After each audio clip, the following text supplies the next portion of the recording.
या महाराष्ट्रामध्ये मराठी माणसाच्या थडग्यावरती उद्योग नाही उभे राहणार.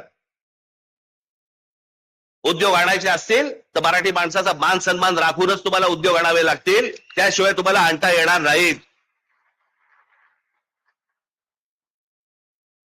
कोण कुठे येतोय काही पत्ताच लागत नाहीये. कुठून रस्ता, म्हणजे या संपूर्ण राज्यामध्ये कोणत्या प्रकारची प्रगती होते, कुठून रस्ते निघणार आहेत, काय निघणार आहेत, फक्त मंत्र्यांना माहिती.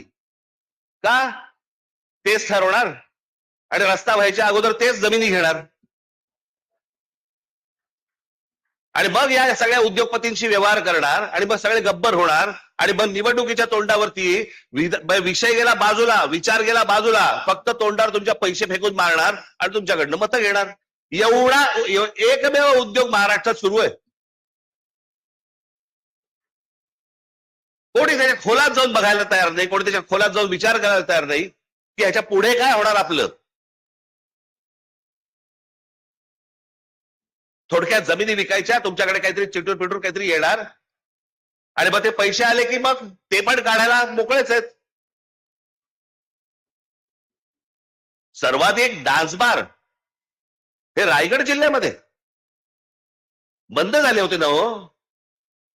मग अनधिकृतरित्या एवढे डान्स बार हे सगळे रायगड जिल्ह्यामध्ये, तेही कोणाचे? तेही मराठी लोकांचे. म्हणजे इथून पिळला गेला की डान्स बारच्या दायदी लावून तिकडून पिळून घ्यायचं.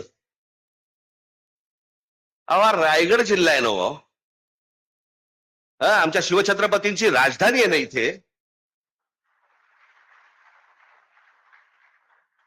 कल्याणच्या सुभेदाराची खडा नारळाने ओटी भरून परत पाठवणी करणारा आमचा राजा, त्याची राजधानी इथे असताना त्या रायगडमध्ये डान्सबार सुरू आहेत. तुम्हाला पूर्ण भरकटवून टाकायचं. तुमचं मूळ विषयांकडे लक्षच नाही गेलं पाहिजे.